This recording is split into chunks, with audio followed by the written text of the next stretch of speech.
Well, hey, friends, you're back. And so here's what we're going to do. We are going to look, let me get this out of the way, just so I can put it over here. There we go.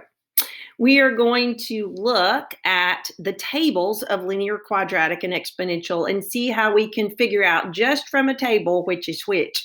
And then on the linear and the exponential ones, we're going to try to write the equation. So we are still on page 67 of your pink book. If you will stay there, and we will look at these three equations, or tables, all righty? So the first thing that we're going to do as I look at the table is actually on this one, I forgot I'm developing the table, but I'm starting with an equation. So let's think about that. I have values over here. We can develop these values either by plugging them into the equation or by typing the equation into y equals of our calculator and going to table and see. So y equals 2 to the x, or 2x in my instructions up here that are covered up. It says complete the tables and answer the questions to the right. So we're just doing some investigation to see if we can figure out how I can tell which is which. All right. So when these are my values for x, and then I have y equals 2x right here. So when x is -3, 2 times -3 is -6. When x is -2, 2 times -2 is -4.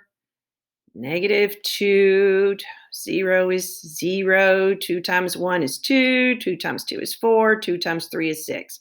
All righty. So this is the table. We have the equation, but pretend like we didn't. Okay. How could we tell if this was linear, quadratic, or exponential just from the equation? Well, we've been practicing for a while now, seeing what the rate of change is. So as I look, I'm looking at, remember the rate of change is going to be my change in the y direction divided by the change in the x direction. And that is also called the first difference. So up here above first difference, I'm going to put the change in y, delta y divided by delta x, the change in the x direction, also known, of course, as slope. Okay? All right, first difference. The first difference is in the y's. If you'll notice, the difference in all of my x values is 1. Okay? 1. What's the difference in my y value? Well, from here to here is what? From -6 to -4, it's increasing, so that's what? +2. From -4 to -2 is +2. From -2 to 0 is +2. And +2, and +2, and +2. So what are my first differences, or my rate of change, or my slope? Well, it's the change in y over the change in x. So each time my change in y is 2, my change in x is 1. So my first difference, or slope, or rate of change, is 2 over 1, or 2. Okay, so what do we notice? I have a constant rate of change. Each time the y values are changing by adding 2. Each time, adding 2. So let's think. This has a constant rate of change. Is this linear, quadratic, or exponential? Well, this one is ding, ding, ding, ding, ding. Linear. Linear. What methods can you use to verify the type of function selected? Well, how do we know that it's linear? It has a what? Has a constant rate of change, also known as slope, also known as what? Same first differences. And it's called first differences because the very first time we went through and found the difference, the change from -6 to -4 was 2. The change or difference from -4 to -2 is 2, and so on and so on. So all the first time we went through the y values and looked at the differences, all the differences in the y values were +2, same first differences. Okay.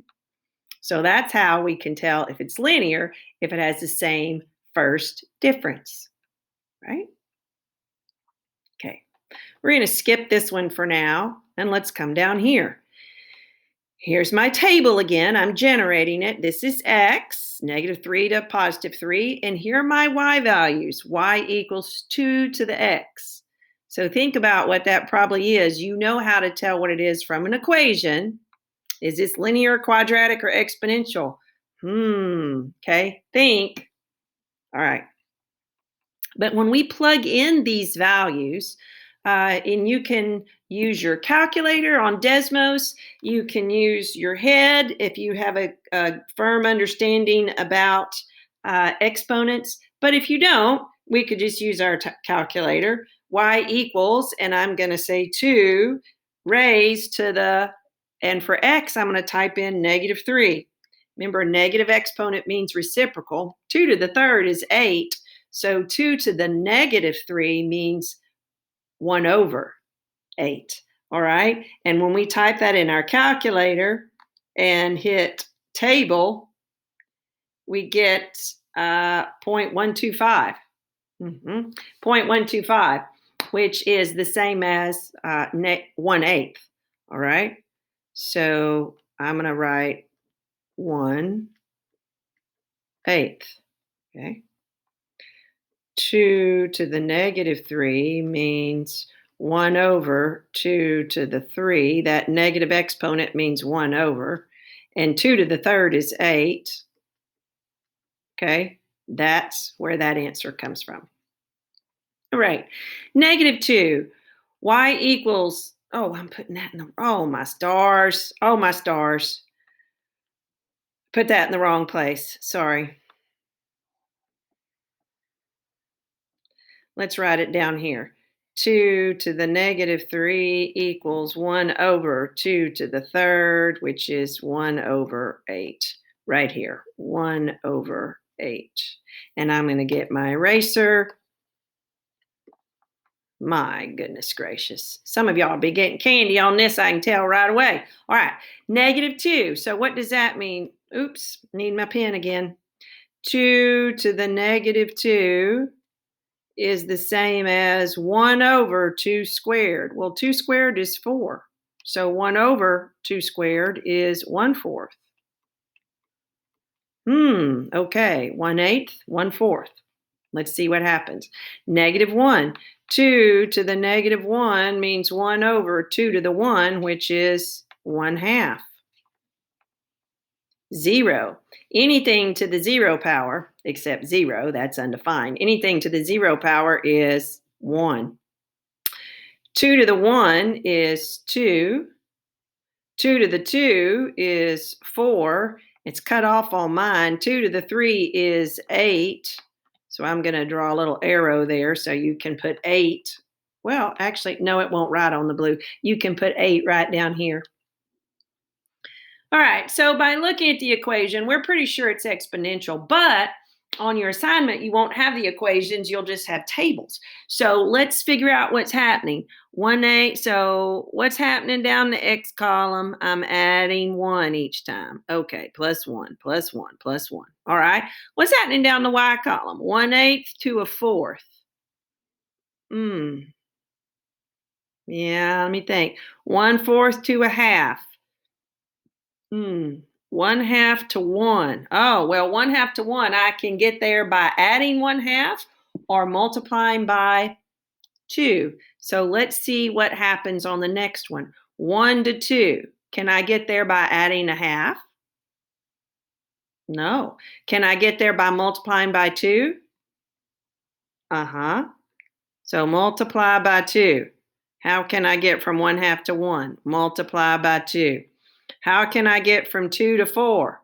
Multiply by 2. How can I get from 4 to 8? He's down here, remember. What do I do? Multiply by 2. Well, guess what? Guess how you can get from 1/8 to 1/4? Multiply by 2. 2 times 1/8 is 2/8, and 2/8 reduces to 1/4. 1/4 to 1/2. Guess what? 1/4 times 2 is 2/4, and 2/4 reduces to 1/2. All right. So what happened there? We were multiplying by 2 the whole way down. That's not what first differences said. I didn't fill out the column exactly, did I? I didn't find first differences. Sorry. Look what I did. I just went straight to realizing that I knew it wasn't. I knew it wasn't first differences. I knew that it was uh, I knew that it was exponential. So I'm gonna have to do it. I'm gonna let this go, and we're gonna keep going. But I will do another example of exponentials and show you from first differences and second differences. If I find the first differences and the second differences, I will tell you that they still look like exponential functions. All right. By what number is the first? This function is exponential. Okay. Sorry. What did we find? We found we found the multiple, didn't we? We found what we were multiplying by each time, and that would be your base in the equation. Doggone it. Okay, let's now look at quadratics. And this one's linear, and this one's exponential. And we know from looking at this equation that it is a quadratic. So when we square -3, we get 9. When we square -2, we get 4. When we square -1, we get 1. We square 0, and then looky there. So what do you notice? It's coming down, and right here is the vertex. It's our lowest turning point, and then what? It's coming back up. We know that it's quadratic looking at the equation, but how would we know from the table? Well, let's find the first differences. Dadgummit, I can't believe I did that. Oh, well. From the change here in the x column, each time is 1. How about over here? From 9 to 4, well, I'm going down 5, aren't I? From 4 to 1, well, I'm going down 3. From 1 to 0, well, I went down 1. From 0 to 1, oh, hey, I'm not going down anymore, am I? Now I'm going up 1. From 1 to 4, well, now I'm going up 3. From 4 to 9, well, now I'm going up 5. Okay, so let's look at our first differences. -5, -3, -1, 1, 3, 5. What do we notice? Well, they're all odd numbers. What else? Some of them are negative, some of them are positive. Is it the constant rate of change? Is it like up here when it's linear, where it was all the same number? No, it's not the same first differences at all, is it? No, well, we proved it's not linear. We knew it wasn't, but we proved it wasn't because it doesn't have the same first differences. So now what are second differences? Well, second differences are the differences in the first difference. Does that make sense? I hope so. So let's go back and find the difference between these two. What's the difference between -5 and -3? Look at there, +2. What's the difference between -3 and -1? +2. What's the difference between -1 and +1? +2. What's the difference between 1 and 3 and between 3 and 5? Looky there. So the first differences were different, but the second differences were the same. Okay. So it has the same second differences. diffferences. Okay. So the first difference represents what? Well, that would be your slope, right? Except for we know this is a curve, so it doesn't have a constant rate of change. Okay. So the second difference what represents the differences in the first difference or the differences in the slope at any 2 points. And those are constant. So that means if the second differences are constant, remember quadratic, the variable has an exponent of 2. So 2, exponent of 2 and second difference, that's not a coincidence. Okay. Those go together. All right. So on the next example, I'm going to work some problems on page 68, just tables, and we'll try to figure out what's going on. Sorry about this third one. I'll make it up to you, I promise.